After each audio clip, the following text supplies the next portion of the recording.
Whew. Oh boy, do we have a treat for you today. Not only is it 100 degrees out and 100 degrees in my garage, we have an interview that is even hotter. An actress that is so full of energy, so full of life and happiness. It is such a pleasure to talk to her and hear her stories. So I'm excited for you guys to watch the following interview. Tiffany Shepis. She has great stories about Victor Crowley and Kane Hodder, their buddies, Felissa Rose as well, and their show Casualty Fridays, which is a podcast they have through Fangoria, The Hazing, aka Dead Scared, and her beginnings with James Gunn and Lloyd Kaufman on Romeo and Juliet. So without further ado. Oh, look at how nice you look. You have to turn. Oh, it's connecting right now. She got it. It's connected now. I got it. There you go. Hi.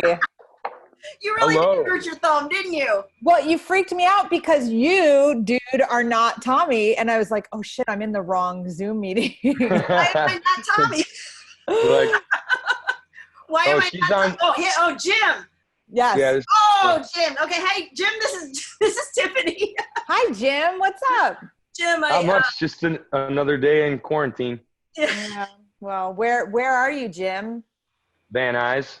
Oh, you're not far. No, Down the road. Yeah, I'm not too far from Tommy He's actually. from Michigan too, and he was lead in a couple of my movies. Uh-huh. And he came out here before Motor City Nightmares ever started. And when I moved out here after all that shit, I moved a mile away from him. No way. Yeah, not even a mile. You're like maybe as the crow flies, you're pretty close. So I said, hey, A stone's throw. you owe me now. You got to do this Horror Vision 2020. That's right. This is how you have to do it. Yeah, because he's a superstar now. Well, of course. Superstar. I mean, anytime you move to Van Nuys, you know you've made it. That's right. Yeah, this totally beats Is the everyone years there? I lived in Sherman Oaks. I lived on that Van Nuys, Sherman Oaks, like Reseda border, like that little triangle. And just depending on who I would talk to, it's like depending on where I said I lived, It's like I do the same thing. I lived in Sherman Oaks for so long, but then I've been in this house for 8-9 years now. So it's comfortable. I have a backyard, dogs, and nice. room. It's good. Good. So it's okay. Let me tell you a little bit what we're doing today. We already did our little intro. Is that enough, or do you need another intro, Jim? No, and then we'll cut in, and there she is, the beautiful Tiffany Shepis right there. Look at that. Yeah. I'm sorry. I think my lighting is shitty, but it's No, for your a lighting reason. is better than For a Felissa's, reason. and you have no dogs. Felissa Oh, I has have so many I have dogs. Yeah, but I have hers dogs. are But I in had the to room. lock them in other places. And that's why I'm kind of holed up here in the corner of my bedroom because Sean's in the office on, paid work. Oh, good. And Good. the kids are downstairs super loud. So I was like, I will come here. Well, that's It's good to perfect. know that my son just got a job at Light Iron, and they do all the digital for all of the big TV shows and things like that. Mhm. And they're going to hire him back really soon, but he's furloughed for a while. So it's good to know that other people are working so that the shows are going to keep happening. They'll certainly happen. Like I things are still going. I mean, like for them, fortunately, like they were in the middle of their writing season. So they just have to continue finishing the season before they'll be able to start shooting anyway. But I don't know, we're hopeful. I think in the next couple months, everybody will be back to work. Yeah. Oh, yeah. I think there's going to be a lot of work because everyone has to get all of the stuff out. We have all of these things they're backing up. So I'm not that worried about our business. I'm worried about other businesses. But No. The entertainment side isn't going anywhere. Like nobody just wants to keep watching Tiger King. We have to keep making our stuff. I know I could only watch it once, but I binge watched the whole thing. Dude, I wasn't into it. I really wasn't. I couldn't get into it. But what I was into was that Don't Fuck with Cats. Oh, Yeah, Is it good? so It's messed up. All right. weird and bizarre. The And figures you like that. well, it's like because it's like Rachel. It's like maniacal. It's like Oh, yeah. who did this? And the reason he did it is so strange. Like you trust All right, me. I gotta watch it. Oh, actually, don't tell me. Yeah, it's good. It's really good. So I just Very. want to talk to you a little bit about, because I love the stories. I know some of them, how you got started in the business. Can you tell us a little bit about it? How I got started, I was a dumb teenager in New York who was obsessed with horror movies, like all of us. And I went to a school in Manhattan, a private school that was mostly for actor kids, but I wasn't one. I was sent there, I think, because I was bad. It was like, oh, she's not doing well in public school. We'll send her to expensive private schools. Surely they'll learn. No, all that happens there is they just pay to not teach you and just give you an A. But all these kids were like Broadway kids, so they would read a paper called Backstage. And so on lunch, I was sitting there and I'm like, oh wait, they're casting for extras in a Trauma movie. And I knew Trauma, like a lot of us did, from The Toxic Avenger and Class of Nukem High and these kind of really crazy, cheesy TNA 80s type flicks. And I was like, man, I'm going to just cut school this afternoon. I'm going to go down there and I'm going to audition. And I was praying that I would just get to walk by in the background. So my brother and all of our friends, when they came over on the weekend, could be like, oh, look, there's Tiffany. And James Gunn and Lloyd Kaufman were in the room and they were like, oh, can you read this? And can you read that? And do you have any special skills? And for whatever reason, I told them I knew jujitsu. And not only did I tell them I knew jujitsu, I told them, I think I said I was a black belt or maybe even like a 3rd degree black belt. Mind you, this is all bullshit. I just assumed I needed some special skill. And so they were like, oh, no way. Can you fight somebody? And so they brought in a PA that was working for Trauma at the time. His name was Dylan Foyer. He's a really nice guy. But I was like told to fight him and I just kind of beat him up. And I can see that totally. Lloyd, and mind you, I was 15 years old. Yeah. Did you tell them you were 15? Oh, no. That's the end of this story. Okay. So Lloyd and James were like, oh man, that's great. We're going to make you the bodyguard to the Capulet family. Your name's going to be Peter. And I was like, what? Like a real part? And there was like a real couple lines and like actual days on set. And they were like, so, you don't need a parent to sign it, right? You're 18. I'm like, yeah, I'm 19 years old. And so nothing happened, no big deal. I go home and I start to think, I'm like, oh my God, this is my big shot in Hollywood. Which is hilarious, right? Like we're talking Trauma. But my big shot, and I'm going to blow it because they're going to find out my big lie and then I'm going to be blacklisted. like really, like I had in my 15-year-old imagination like that, they were going to put you on the cover of like the New York Times and talk about what a big scam you were. And so I called them and I was like, hey guys, I was so excited that I got this part that I forgot my age. I'm not 19, I'm 17. So still lied. like I lied again, which is just so stupid. Anyway, it didn't really matter. They never cared. They never really checked up on it. And, my mom was such a stage mom that she was kind of floating around the set anyway. But yeah, that's what started my path of the crazy Trauma. And since Trauma was such a big presence in like the early conventions of the early Fangoria convention in Manhattan and like all the Comic-Cons, like people just started kind of requesting me for stuff. And next thing you know, I got some Sci-Fi Channel Friday night movie. And that was like the time when Blockbuster was just, that's what we all did, right? So if you had a couple movies in Blockbuster, you were sort of like, you've made it. And at that moment, there was just so many of these indie schlocky horror films out there. And of course, I was ready and eager to be in all of them. Indeed. So my favorite role of yours is the hazing, because that's the first time I've ever seen you. I saw the hazing at AFM, and then I saw you there talking to Ralph, and I didn't get to meet you there, but I was so excited that I saw you. Nice. I loved the hazing. I was so excited. Like you got to remember, like I was such a horror fan as a kid that when I started getting, in my world, like bigger, higher profile projects that had big horror stars, like I get to work with Brad Dourif on that. Brad Dourif like came to my house to rehearse. Like these were like as a young horror kid, that was outrageous, you know. And I love that movie. It's just kind of everything I like in a horror film, which is like campy and cheesy and Yeah.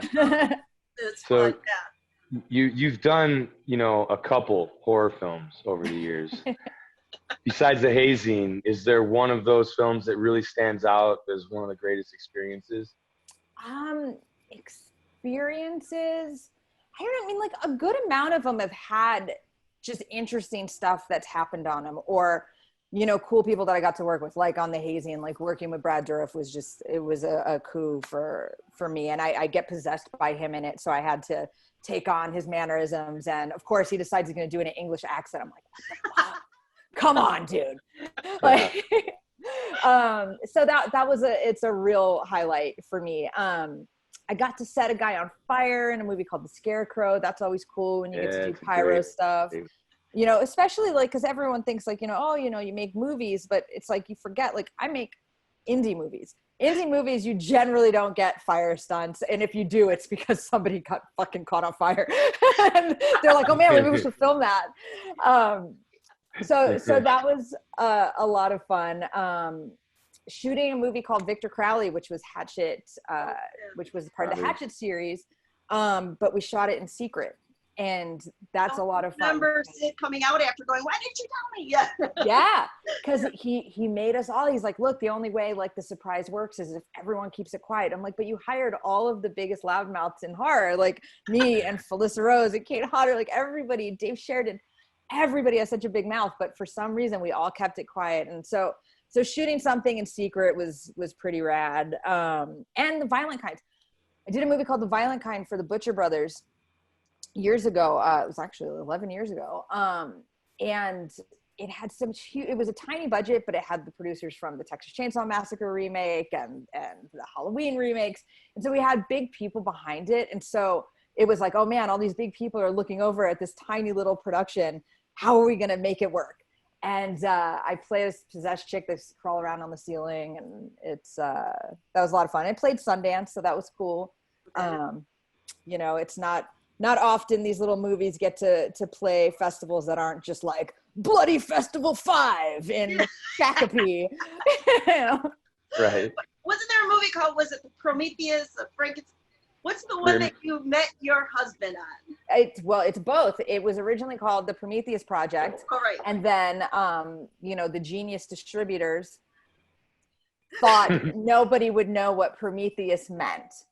And so they changed the title to the Frankenstein Syndrome. I mean, it is sort of like a modern day retelling of Frankenstein. But that same month, Prometheus came out.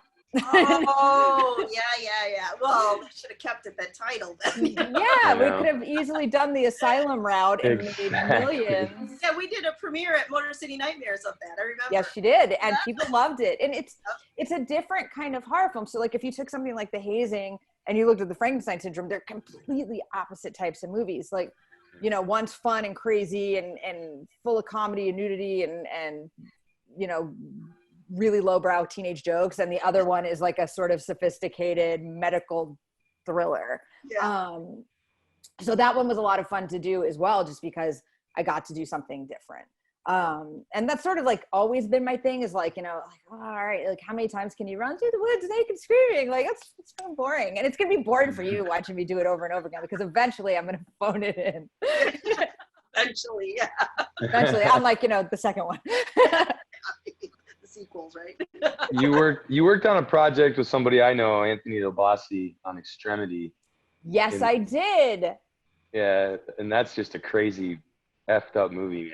It's really good. That movie is crazy. But I also, like I've known Anthony for a long time, and he asked us to come do just basically like little cameos for the LA segments of that, because they shot it in Canada.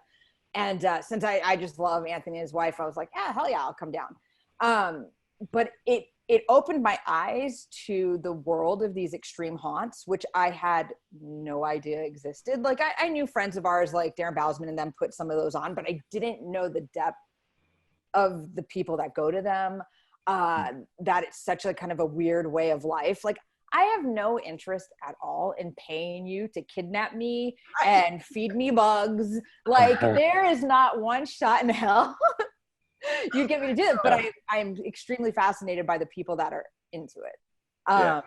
It's like a serial killer you're fascinated with. That's kind of yeah, like I just no.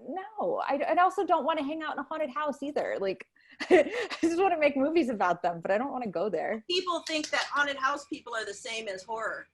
Like, you like horror movies, so you must like haunted houses. Totally different teams. Yeah, it's a different deal, right? Totally different. Yeah, no. I don't want to bring any ghosts home with me. I have no interest. Like, I've seen The Entity way too many times. Nope. Oh yeah. Nope. Yep.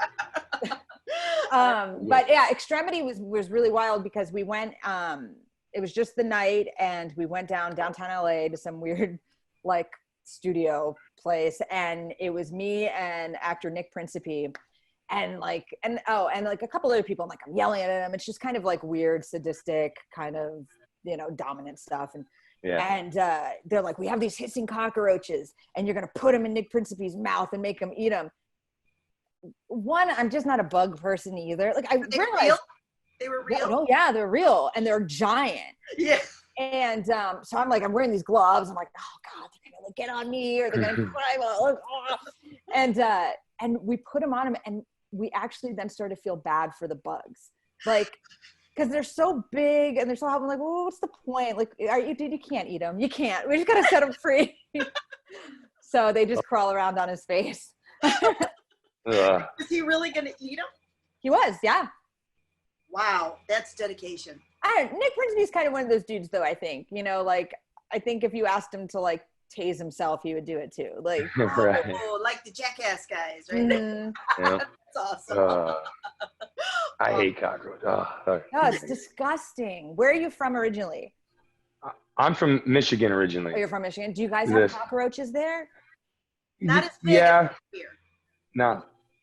Yeah. Not like this. Of course, they live. Yeah, they're from. Every cockroach is from Detroit. You know that. I lived in Georgia for a minute, and they have those giant. Like, I'm not even kidding. They're this big, and they fly. Are you kidding me? No, I swear to God, look it up. They fly. That is still making a movie of that. It's vile. Like, literally, there was one, and I went to look for a golf club. Like, that's how big those things are. I would never live in Georgia. Away from the heat. Drier climate, please. But see, once you see those, like the little Van Nuys cockroaches, are no big deal. Yeah. No. Exactly. I did. I stepped on one barefoot once, and I was like, I got up and I was walking through the living room, and I just crunch, and I pull my leg up, and it's just like stuck to the bottom of my foot. The next day, I went out and bought all these little traps and put them everywhere, and like within a month, I didn't have any more cockroach problems. That's good. Recently. I lived in Tarzana. It was like it was also, again, the border. It was like Tarzana, Reseda. Like, I'm not quite sure. I think it was actually Reseda. But we would never see them except in one back shower. And you'd go into the shower and it would just be there, like, hanging out. Like, yeah, not a fan. When there's one. That's what I'm saying. Like, there's not just one hanging out there. There's not. Totally. So, I mean, that's the only perk about living out here in like the suburbs. Like, there's weird shit, like weird suburban people. And there's like coyotes, and like somebody wrote on my like next door app the other day, there was bobcats in their backyard. Oh man. So that's weird, but there's no cockroaches. Oh, that's good then. No. Yeah. I grew up in the country, so I'd be used to all the animals. I grew up in northern Michigan. Good upbringing, but it was like one of those things I knew I was getting out of there as soon as I was old enough to. By the time I went to college, I'm like, I'm never coming back. Really? Do you never want to go back? No, I mean, it's great to go back and visit because you kind of decompress from Los Angeles and the hustle and the grind, or any city, really. So you go back and you see your family, and it's awesome.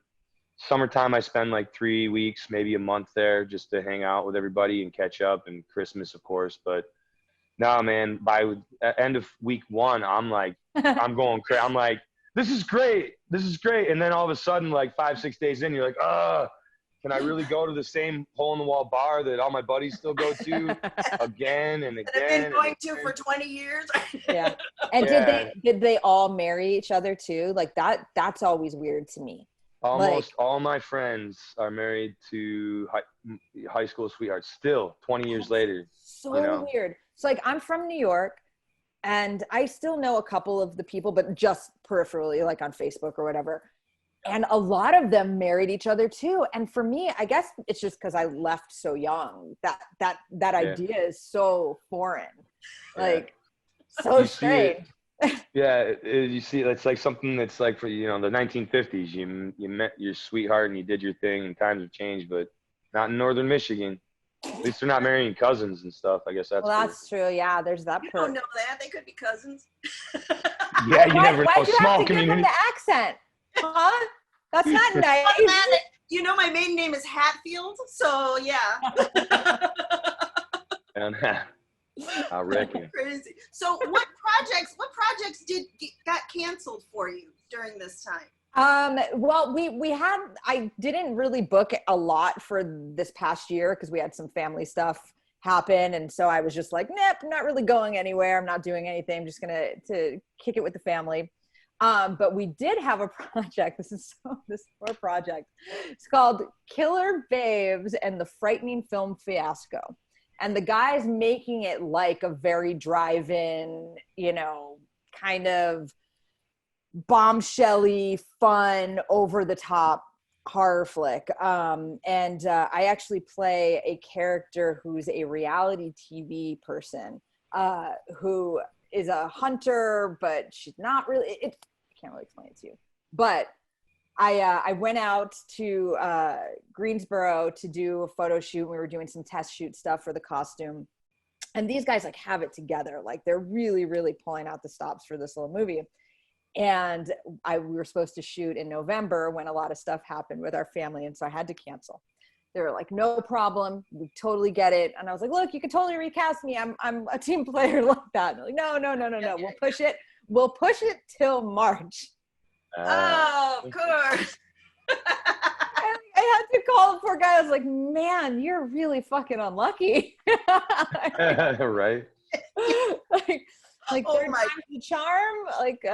So right now we're just on a tentative, like when everything's lifted and things are safe, everybody's sort of on board to hop back on that. But they have a pretty big cast of horror people. So hopefully everybody will jump on there. So that was our big one for the year that got pushed and pushed and pushed. That and a lot of our Casualty Friday had to get pushed aside, but we are currently working on ways to remedy that. Oh, tell us a little bit about Casualty Friday. It was a little baby of mine, Felissa Rose and Kane Hodder, and our producer Matt Mangiarides, who's Trauma alumni as well. Came to us and was like, I think, you guys need to have a podcast. It'd be hilarious, blah, blah, blah. And like, we all got on a call and it was like, it's one thing because like we all known each other for years, right? And so everybody knows each other, everybody's worked with each other. But then when you're on a call like that, you start to realize like, oh, wow, we do have this kind of weird shorthand. And the chemistry was just kind of undeniable that everybody is very much the same, but we're also extremely different. Like we call me and Felissa, she's the hugger and I'm the slugger, right? Because I'm totally, that's perfect. It's perfect, right? Because like I could give one flying fuck about your feelings, yet she's the one like, oh my God, I love everybody. Totally great. And I'm like, oh, I kind of like the social distancing. And Kane, is like the guy who's, big giant dude who's always pretty intimidating to everybody at cons, and he's played a mass killer how many times, yet he's the most sensitive on our show. So it's a lot of fun to kind of turn all that stuff on its side. And so Fangoria took it, and we were one of their first podcasts for their new platform. And we have just started our third season, and it's good. And we started to bring guests on, and which is also a lot of fun. Like we had Danielle Harris on, and she first thing she said, she's like, this is so weird. You guys, why? It's so weird that you're asking me these questions. Like, you don't want to know this. So I was like, I know.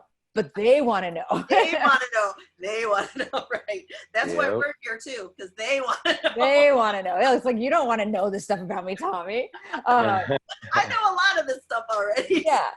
So it's been a lot of fun kind of doing those sort of things. And we've also learned things about our friends that we never knew. Like, honest to God, we had Bill Moseley on, and I've known Moseley, God, like 20 years. Yet, for whatever reason, I never actually knew how he became Chop Top. And if you did not listen, you guys really should just go find that episode just to listen to that story. Okay. All right. It's bananas. You're like, wait, what? You were a farmer and then you made a short film. You made a short film called The Texas Chainsaw Manicure. And for fun. Oh my Yeah. God. And I'm going to have to get him on this show. yeah, it's really, really strange. And so those are things that we're like, how did none of us knew that story. And so that's been a lot of fun, and the show's been a lot of fun, and Fangoria has been really great to work with. Like, our producer Natasha over there is just a horror nut at heart. So anytime we talk about bringing on a certain guest, she's like, hell yeah, yes, we have to have them. It's not like you're pitching, like, you know, Hollywood people that would have no idea who you're talking about. They're just so stoked. So yeah, so that's been a really good time. What about your background? Didn't you have something to do with Glow? Oh my God, The wrestling Glow. I did. Oh. Yes, I for years and years ago when I first moved to LA, kind of the same thing. There was like, I don't actually know if somebody called me on it, like an agent, or if there was like an ad somewhere, but they were looking for wrestlers or women to train as wrestlers for the revamped version of Glow, which was called WOW, Women of Wrestling. And it was for UPN. And then they were doing like live pay-per-view shows.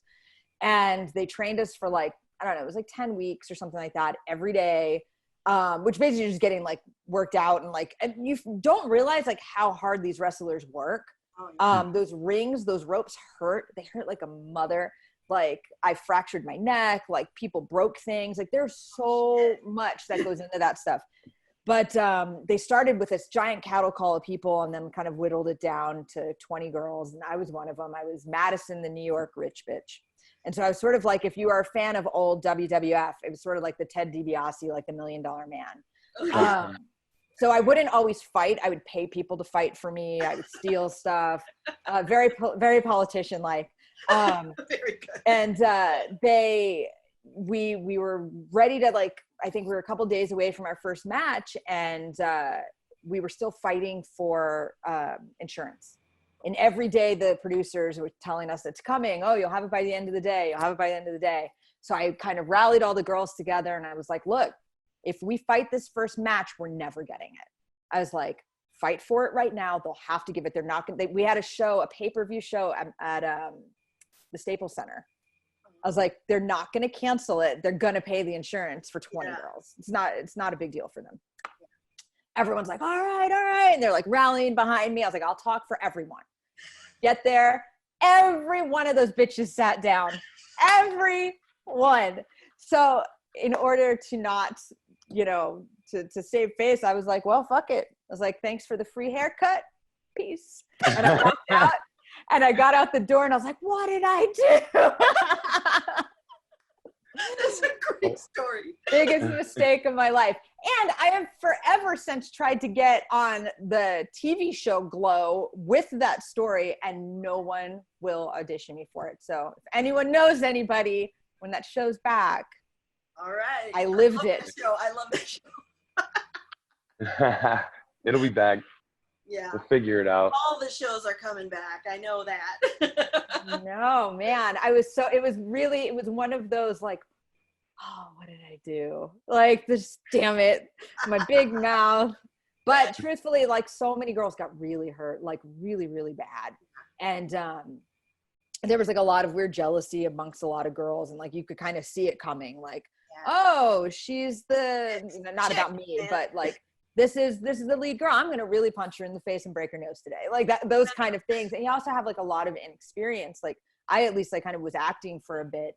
And so they're asking a lot of these girls, really so young girls, like, all right, you have to act. Now you have to learn to fight, and you have to be good on a mic, and you have to be a promotional person, and like And not many can do that. I know that. It's a good thing you had your black belt. Oh, thank God. Thank God. That probably helped you. I did, yeah, for sure. I probably lied. I guarantee you I lied about that too. Like, yeah, no jiu-jitsu. Yeah. Look at my high kick in that movie I did. Oh man. So what's going on for the future? Is just that the only project you have is the one you mentioned, or do you have more coming?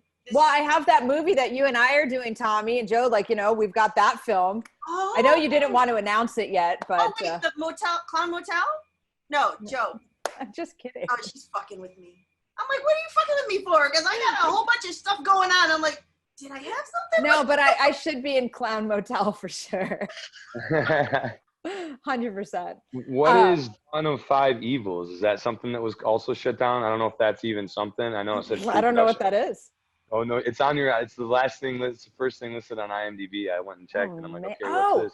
No, I think that dude keeps like reposting it. Like I think that was like a 20-year-old project. It's one of those things. The guy's like, I need a higher rating on IMDb. Yes, just stick her on there. Okay. She's not gonna. That's funny, dude. IMDb is so shady.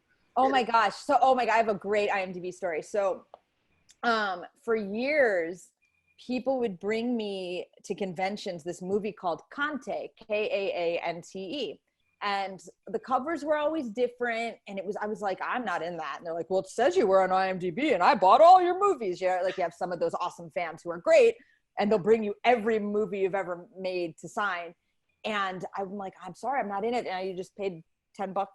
My bad, but I'm not in it. Years and years and years this would happen. I finally go on IMDb and I'm like, hey, IMDb, sir, I'm not in this movie. Could you please remove my name? No problem. They remove it. A couple months later, a buddy of mine, Rob G, texted me and was like, I'm at the New Beverly watching this crazy Bollywood version of Reservoir Dogs. And there I see my favorite Scream Queen, Tiffany Shepis. And I was like, what? He's like, yeah, it's called Kante. Like, you were in it? I'm like, dude, I'm not in that. I was like, I don't know. Maybe the person looks like me. He's like, you're 100% in this. So it Rob Gazilio, right? Rob Gazilio, is that who you're talking about? Yeah. Yeah. Okay, go ahead. Yeah, go ahead. So so it was still playing at the New Beverly. So I take my daughter. I'm like, we're gonna go see if I'm in this film. We got there. It is the Bollywood version of Reservoir Dogs, and it's got this huge Bollywood cast, like very, very, very famous Bollywood people. And sure enough, a little cameo of me on the arm of some bad guy is me. It was you. It was me. How many drinks do you have to have in your lifetime? And how many movies do you have to be in to forget you're in a Bollywood film? And I mean erased from my memory. They probably did the kidnap you, drug you, made you do it, and then brought you back, woke up in your own bed, didn't you? Like after all that, then of course now I'm trying to get it back on IMDb because it was a huge movie in India, and they won't take it. Like they will not put it back. Yeah. Oh my God, that's so funny. Since then, like little snippets have come back, but I still to this day have no idea how I ended up in it. Like who did I know? But I do remember saying something like I could come for like a couple hours, like because I was way too cool back then. Like for sure, yeah, I could come do a little cameo, whatever, Meanwhile, it had like 9 re-releases. It made like $9 million, like for this tiny. Awesome. I have to see it now. I know. Every time Sean and I go for Indian food, I'm like, do you think they recognize me? Anybody here seen Kante? I'm gonna watch it. Watch it. Oh my God, you'll totally see me. And it's not even like a background cameo. It's like a full close up, like me sitting with this guy. Like, how do I not remember that? I'm surprised that some of your mega fans didn't bring you a screenshot. Yeah, this is true. I think because I was so adamant, like, dude, I'm not in that. Like, go away. Like, I wasn't rude to them, but like this is stupid. Oh my God, that's awesome. Sign it. Jeez, leave me alone. Well, thank you. Thank you so much for your time. This has been awesome. Thank you. This is super fun. And I love that your background matches your hair. I know, right? That's He amazing. has the regular brick one. I got the colorful one. So. I like it. I got the sexy blinds. Oh yes, it's But so look, noir. I was gonna see. Oh nope, too blown out. Blown out. I was gonna see if you could see, suburban cockroaches. See a bobcat. Yeah, bobcat. Being cockroaches. Oh Wow. no, but we're gonna circle back Good. around again and do more of these interviews. Is that cool with you? I'll be right here in the same spot waiting. Perfect. We might even do some horror Malnourished. trivia. Well, maybe we'll. Where hit are with you guys some at? horror icons. Do not do horror trivia with me. I am absolutely 100% the worst at horror trivia. As you can tell, like I don't even know the things I'm in. Like I have absolutely no idea what anyone else That's is. why you are so fun. Yeah. That's why I had you MC the Miss Nightmare contest. Oh my God. No. Listen up, everyone who's listening. She doesn't have me help MC. She has me there so she could ask my opinion on who should win and then not take it at all. Do not. You're going to get me in trouble. That's exactly what happens. Tiffany, who do you think? Oh, you think number 3? Let's go with number 6. That sounds about right, actually. Yeah. I've worked on a few films with Tommy, and I know what goes on behind the camera. Behind the Yeah, All right. James, you and I, we need to start a coalition where we get the final say. Yes. We're Done. going to band together. We're banding together against you. starting, Oh, man. starting today. Yes. Oh, all right. Bring it on. All right, guys. Well, enjoy whatever you do for the rest of your day. Stay inside, stay safe, stay healthy. Yeah, Yep. you too. Absolutely. It was a pleasure. Nice to meet you. Nice to meet you. I'll see you in the border of Van Nuys, Reseda, Tarzana sometime soon. Yep. We'll Yep. get Pretty you there. soon I might be prostituting, so look for me there. Oh, good. Great. Yeah. I We'll got look him for some you. cha-cha heels. Nice. Who knows? Sexy We got to make a time. buck. Hell yeah. I'll see you on Thursdays. All right. Bye. Bye.